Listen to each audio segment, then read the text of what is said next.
What's going on, everybody? I'm Jory Goodman of the Time Teller, here with another list for you today, and have no fear, we got rid of all the ugly, horrendous watches of 2020 last week. We swept those under the rug, and it's a clean slate. Okay, 2021, we're gonna be smooth sailing, beautiful skies, and just utter happiness. Right? New year, new watches, hopefully. But you know what? Now that it is 2021 and our vision isn't as fogged, we can look back and really see that there were some gems in 2020. And yeah, I've made a list of those today. So without further ado, it is 4:03 p.m. Let's get down to business.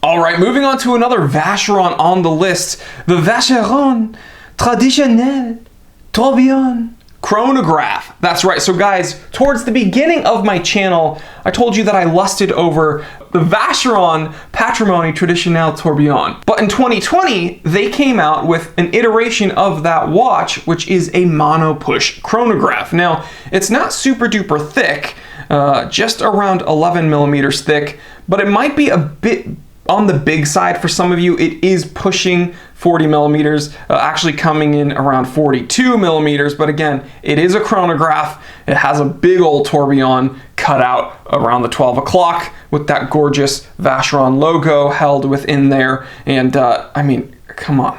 If you want a complicated dress watch, which is a sneaky chronograph, it's a mono pusher, then Vacheron just crushed it with this one. 292 components within this movement, the caliber 3200 in-house by Vacheron. Just an absolutely gorgeous watch. And if the front isn't nice enough, then, you know, flip it over and you see that display case back, which is just insane. The finishing on this watch, insane. But somehow not as insane as Piaget's 2020 offering. That's right, the Piaget Altiplano Ultimate Concept. And again, it's just thinner, thinner, thinner, thinner. Remember that movie? Take on Stephen King. Wild. If you watch that movie in reverse, it's just me on quarantine. Fatter. Someone called me a whale on Instagram, which is crazy because I'm like 6 foot 215. Oh God. I hate my life. So sure, this Piaget Altiplano is bigger than 40 millimeters. It's actually 41 millimeters, but 2 millimeters thin. What? Guys, Piaget is just insane. They're trying to make a microscopic watch. I'm convinced that they're going to try to split atoms with their watches and just destroy the world. Which if this, if we were still in 2020, I'd just welcome it. But we're in 2021 now. Good times, baby. But yeah, Piaget absolutely crushes it with their Altiplano. It's not a watch that I would ever wear because I'm scared that I would move my wrist the wrong way or something, shifting a gear and then have it crack. I don't know. It's just 2 millimeters thin for a watch that complicated. That just freaks me out. It's amazing though, and it definitely deserves to be on the list today. Moving on to another JLC triple date moon phase. This is also a JLC master control, but this is a chronograph iteration. So just as sharp as the other triple date JLC that we looked at, the moon phase complication, also gorgeous, but this is a nice take on a more vintage aesthetic chronograph. Yeah, whole lot of information. You can get it in steel or rose gold as well. But yeah, just beautiful rectangular pushers. It's just a very, very nice dial layout that we've seen before. It's not like they're doing something terribly different or out there. This is a very classic vintage dial layout, but again, a modern build, and I love that JLC isn't scared of rehashing some of these things. Beautiful, beautiful display case back. Unfortunately, $14,500, so pretty penny, but you are getting a whole lot of watch here. But the price tag on that watch doesn't hold a candle to this Vacheron I want to talk about. So this Vacheron Constantine Overseas, this is the Perpetual Calendar Ultra Thin. Now, I spoke about this watch back during SIHH 2019, and this looks very familiar. You're gonna be like, wait, this came out though in 2019. Technically, yes, but not really. Okay, so this ultra thin blue didn't have a gold bracelet back then. So in 2020, they decided to give it the solid gold bracelet, And boy, it just, if the watch wasn't cool back then it is just insane now. Boy, I don't know which one I would, I mean, I say I don't know which one I would choose. Oh, I don't know, that the blue strap version or this. I just can't. No, I'm being coy. To be perfectly honest, I know which one I would pick. I would pick the one with the bracelet. This is just so much precious metal, such a sleek, sharp package. I absolutely love this watch. And if I had to, my grail list right now is like Rolex 6062, which is actually a triple date moon phase. We've been talking about those a lot today. Creator HE2. Creator actually made things just very complicated for me recently, and we're going to talk about that in a moment. And this might be top 5, honestly. The Overseas Perpetual Calendar Ultra Thin Blue with this bracelet. It's just, who knows if I'll ever get one, but it is amazing. Moving on to Doxa, company that you'd think I'd love because, you know, vintage aesthetic, definitely cushion case vintage. I mean, they're technically not vintage, but cushion case divers that have an absolute vintage design. But they did some things well, and then some things, like when they came out a couple years ago with that solid yellow gold orange Doxa Sub-C, or sub, not the Sub-C, Sub 300, that just clashed. It didn't work, in my opinion. It looked ugly, but then they kind of redeemed themselves in 2020 with the Doxa Sub 300 Carbon Aqualung. This is the US Divers Limited Edition. I have one complaint, that this watch is incredibly expensive, especially for a watch that, you know, you want to beat on, you want to swim with. It's, you know, a pretty penny at right around $5,000. There are other watches you can absolutely get for that price. Now, this has an incredible, almost tactical Navy SEAL look, although I know people are gonna be like, Navy SEALs wouldn't wear that because then the yellow will give them away. Yeah, guys, obviously, I'm just saying it looks cool and tactical and high speed. This is a really badass watch. I think this is probably, out of all the Doxa sub divers I've seen, this is probably my favorite. And if you have to get one, don't get that solid yellow, gold, orange monstrosity. Get this. The next 3 watches I actually want to talk about, I mentioned again in that underrated watch episode, so I'm not going to spend too much time. Cartier crushed it in 2020. I just want to say that right now. Cartier, we might have to give like a medal to them because they were like a redeemer of 2020. Terrible year overall. Incredible watches from Cartier. Thank you, Cartier. If you're watching this, give yourself a round of applause. You gotta join me. Come on. Gato, I want to see you. Good. Good. Good.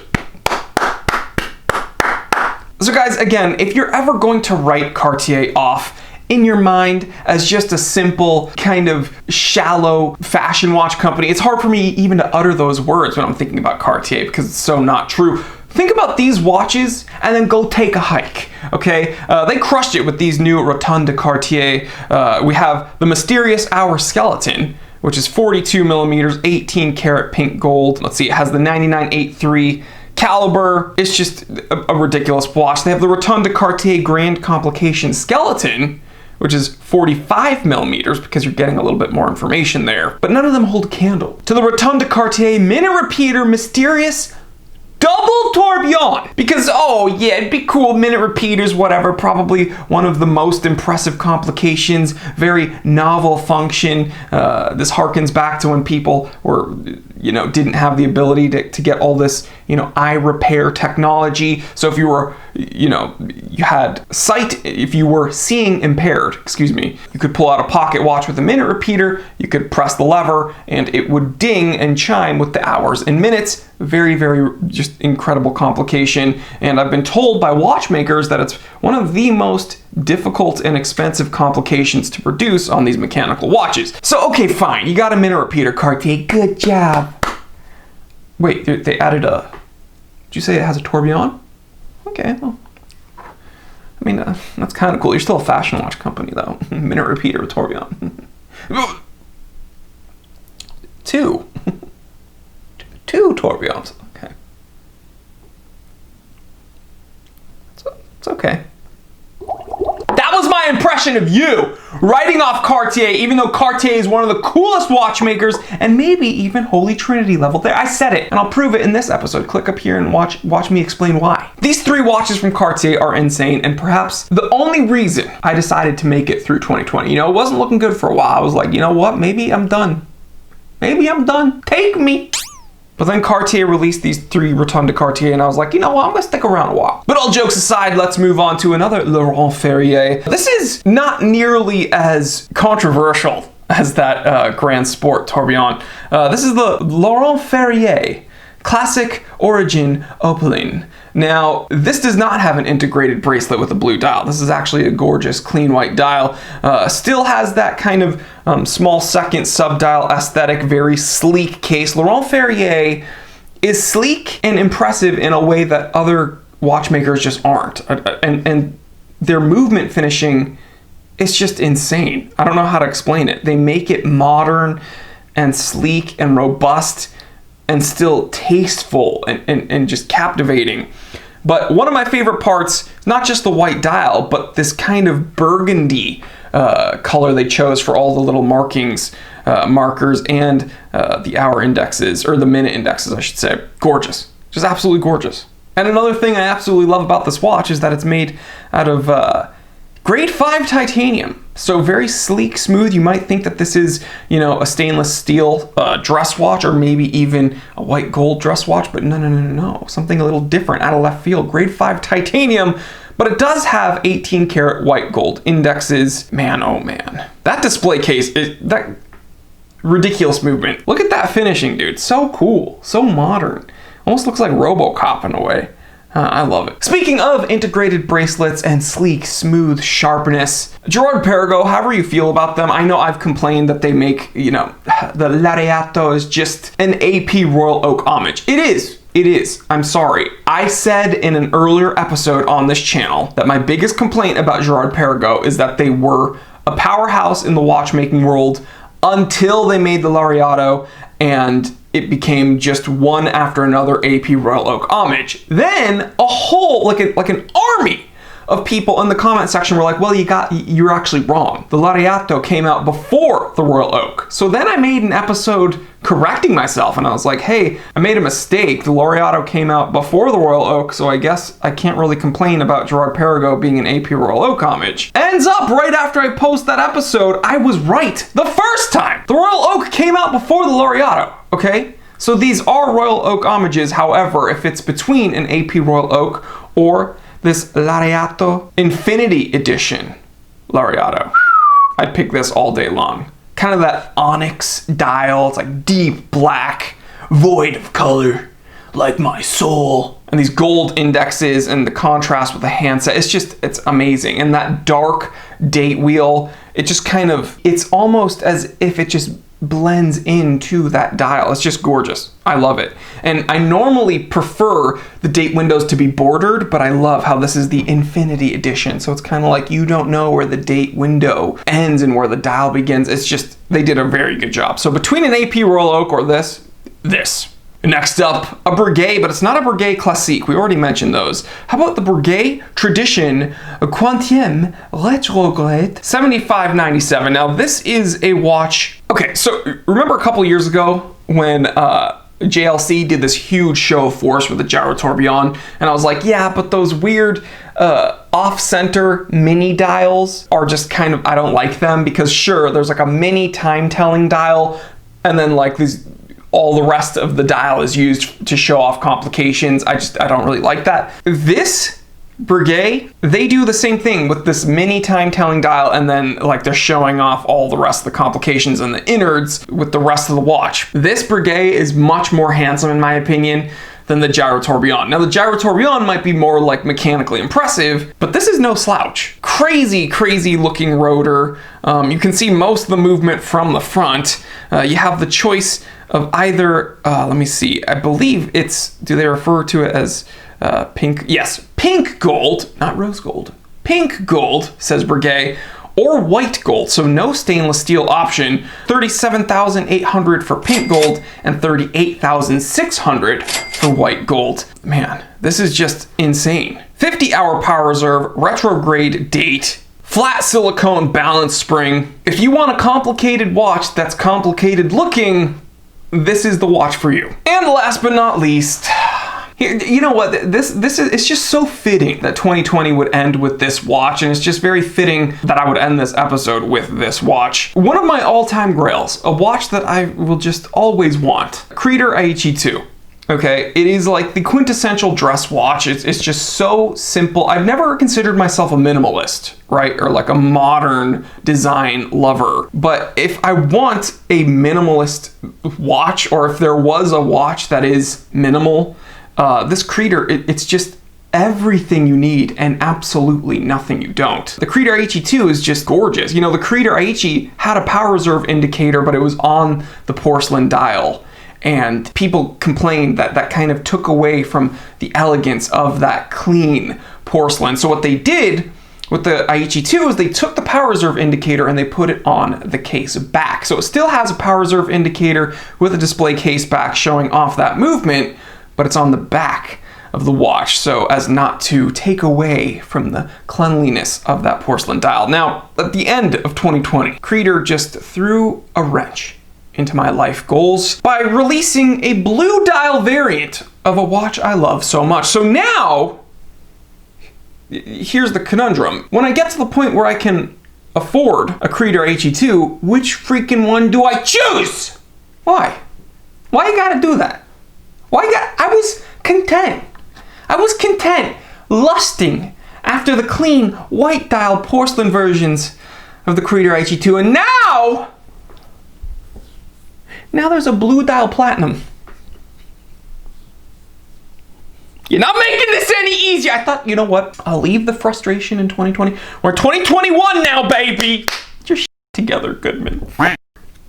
But seriously, this watch has that Spring Drive 7R14 movement, 60-hour power reserve. It is manual wind, again, with that gorgeous display case back with that power reserve indicator. Just under 40 millimeter diameter, 39 to be exact.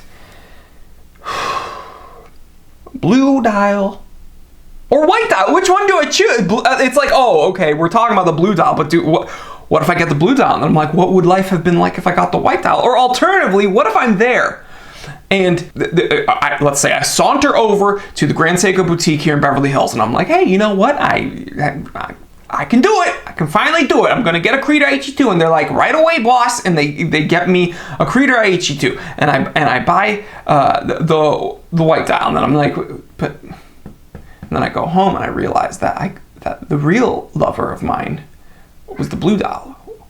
What then? You know what? The truth is, I probably won't ever get either of them. Just kidding. I'm gonna get both. You'll see. I'll get both. Might not be legally, but I'll get both. I'll get both. But guys, all jokes aside, these were some absolute gems from 2020. So if anything, I hope this gives us all some perspective that although, you know, everything was falling apart around us, at least there were some cool watches last year. But guys, as always, I hope that you enjoyed this episode. I hope you had a laugh. I hope you had some fun. And maybe if I did my part right, you learned something about a watch you hadn't really heard of before. So if that's the case and you enjoyed the content, please give this episode a thumbs up. Please subscribe if you haven't already, and hit the bell icon so you don't miss out on any of the content we're uploading here. And we upload a whole lot. Now, if you did your homework, you've made a list of some 2020 gems that you want me to learn about. So leave those in the comment section below, because I love reading your comments. And if you want to support me and go above and beyond, and you want to join the T3 army, click that join button next to that subscribe button. It's like YouTube's Patreon. It's $4.99 a month, and you get 6 pieces of content a week with access to that members only Discord chat, and it is so much fun. But the easiest way to support me is, you know, obviously check out the affiliate links in the description below. Check out my personal website, www.thetimetellershop.com. But you don't even have to do any of that. Just keep watching the content and keep subscribing, because the truth is, yeah, you've changed my life, guys. 150,000 subscribers. I cannot believe it. As much fun as I have here on the channel, and as many jokes as I make, this is insane. Thank you, guys. I love each and every one of you, and here's to a happy, healthy new year. Stay happy, stay healthy, stay blessed. Please like, comment, and subscribe. I'm Jory Goodman, the Time Teller. Always remember, I didn't invent time. I just tell it. Yeah.